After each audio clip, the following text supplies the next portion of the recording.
Great. Now we have a dilemma because what you've demonstrated is excellent trombone control, tone, intonation, power, all of those things, and that's what they want to hear in an audition because they want to be safe. Right.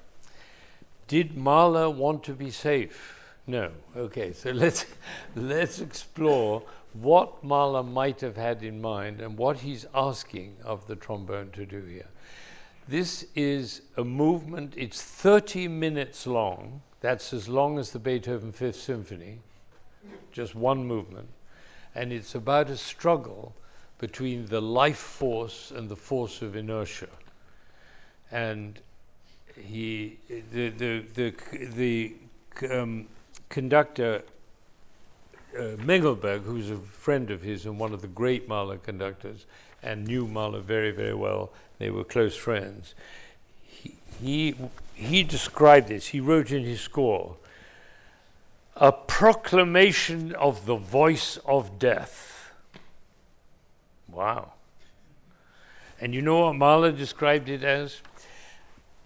A fettered life in its chrysalis form, striving for release and lamenting of the abyss of inert, inanimate nature.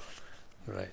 In other words, what Mahler was writing about was the primordial forces of the universe, right, in this movement. It's the only movement in the whole history of music that does that, but it does it in the most powerful way with rushing scales like lava, volcanoes exploding, and screeching winds, and wild sounds, and muted trumpets that sound as though they're being strangled, and then comes the trombone. And it's a momentous moment, and it's a moment of overwhelming, awesome, gigantic power. Right? So what you were doing was about 3/4 of the way towards what Mahler had in mind. So now let's see if you can do that and do it with focusing not on your trombone technique, but on what Mahler might have been dreaming in his head. Right? And see how far you can go towards that. You're 19 years old, you can spend the next 15, 20 years on developing this, but I'd love to explore it today. All right? Because no trombone teacher will ever allow you to do what I'm asking you to do. All right? You'll never be asked by a trombone teacher to do what Mahler is asking you to do. You know, and it's very hard to get into Mahler's world because he was so extreme in his experience. You know the famous, I don't know if I've told that story, but we're doing Mahler Fifth with the youth orchestra at the moment, so I'm telling all my Mahler stories. And one of the stories is the timpani wasn't loud enough. "Louder," he said, "louder." And the timpani hit the timpani. "Louder, louder." Boom, like that. Now, and finally, he hit the timpani and went through the top and said rather sarcastically, "Is that enough?" And Mahler said, "Almost, almost." So it's an extreme world, and it's a wonderful thing. He calls on, he said about the symphony has to be everything, has to be the whole world, everything included. So let's see whether we can go towards that. Just show me the sound at the beginning. There's this overwhelming overwhelming power. Can you try that?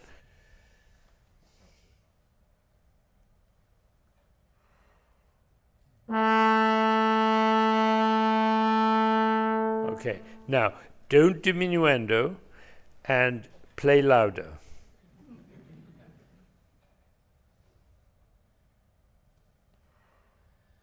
Now, the introduction before that happens is a funeral march, as often in Mahler, right? It's a funeral march. I've forgotten where this is. So the sound at the beginning.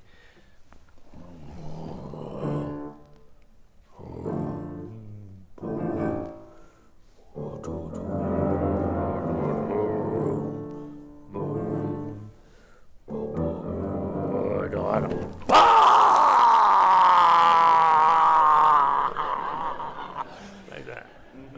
And don't let up, because they're playing they're pianissimo. Right? Here we go.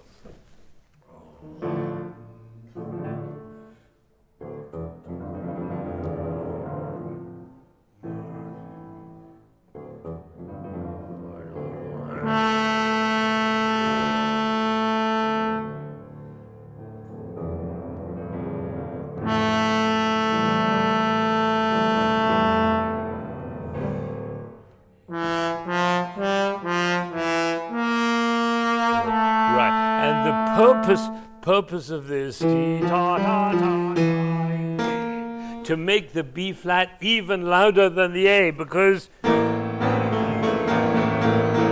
right, the harmony hasn't changed. Right, you got it. That now it's coming. It's very nearly, almost slightly better. All right, here we go. Once again.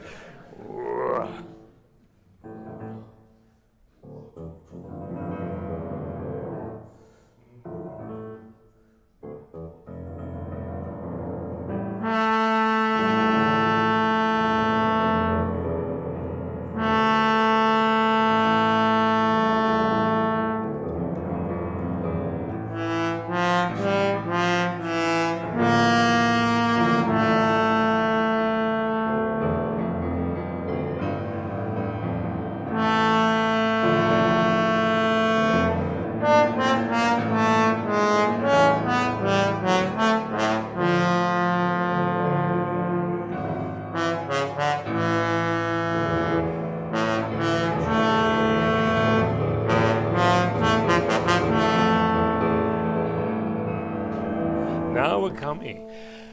A little applause, please. This is great. You're doing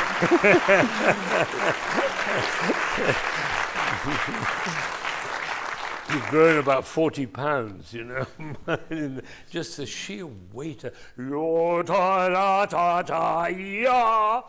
with everything you have to get from those 5 notes are in order to make the B flat so powerful and so terrifying.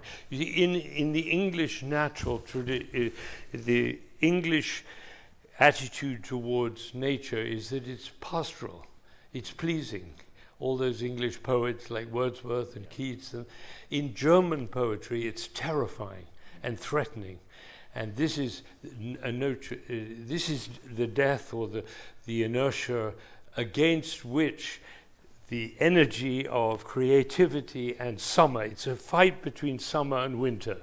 And there's a battle in the third. If you want to find out more about Mahler Third, I have a lecture about it. It's on my website, and it describes this whole symphony. Have you heard that? Yeah. Because that, if you know that, you know the story, you know what's behind. You just go. There's a whole section on Mahler. You just go to the Third Symphony, and it explains all this.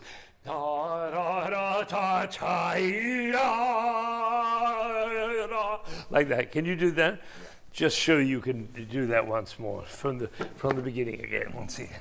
I can't play this. It's impossible. But we'll try it once again.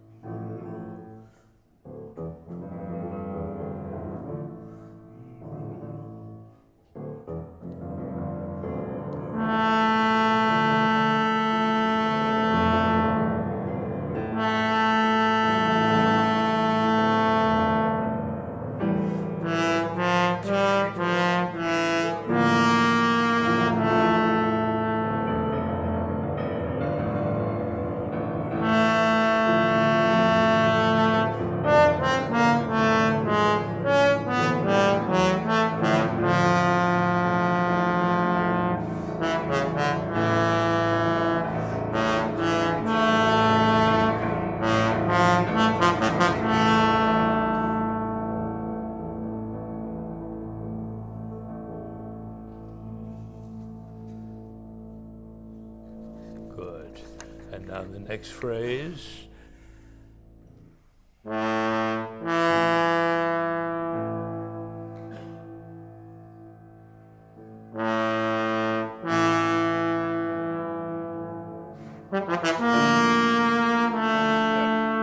Now, just a moment, not so fast, because it's accented 1, 2, 3, ta ta ta, Pompey, heavy, da da da, again that B flat. So do from the A.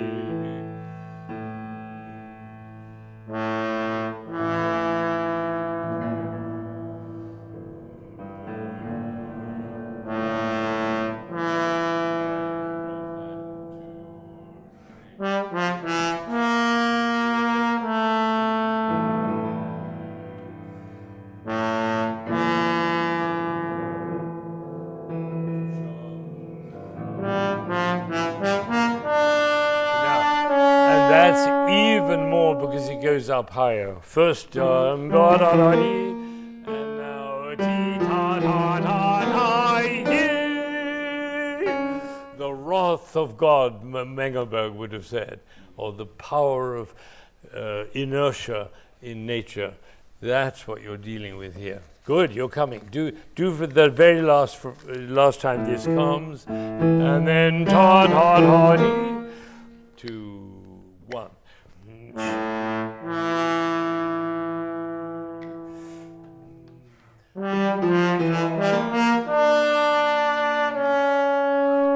And no diminuendo on the long notes. Keep them firm. So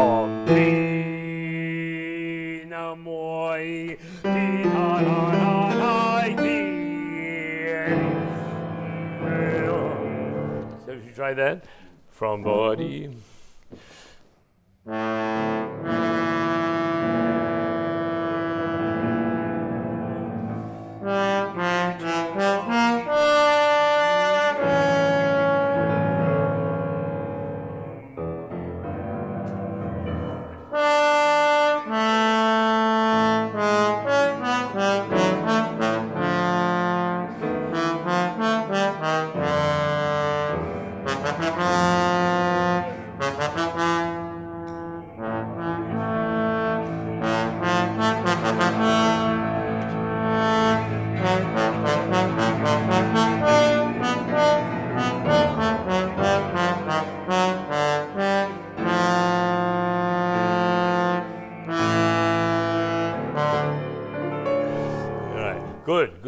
Good.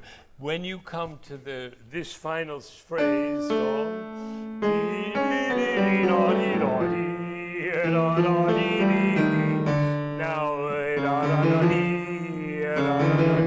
it's still in the same tempo, wild, wild, but not suddenly faster, because the accelerando is coming later.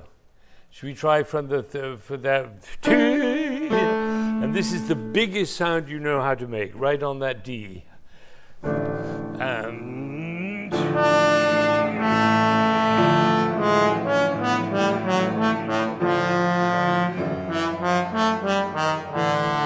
sorry, do once again, just once again. One and two.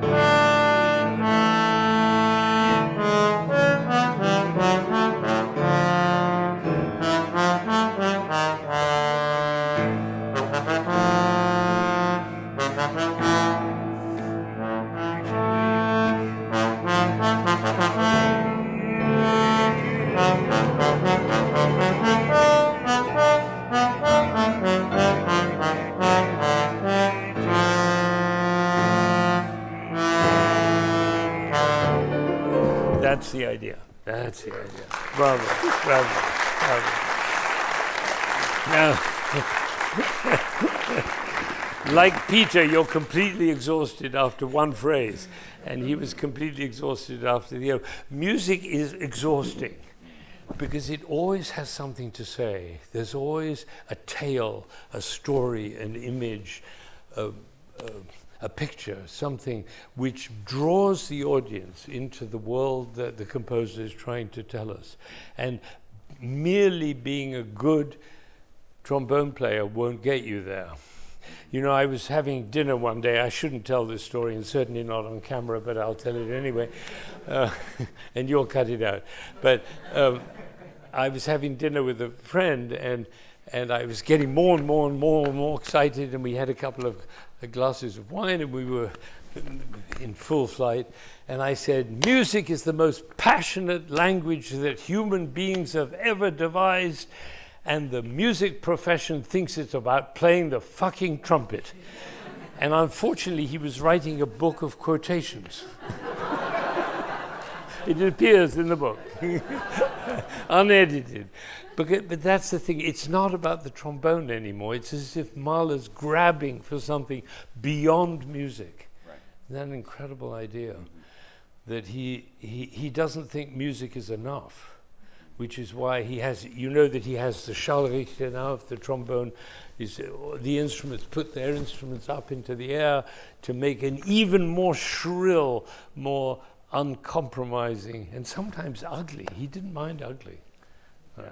So I invite you to enter this world, not for an audition for your school's play, but if you go for a professional audition.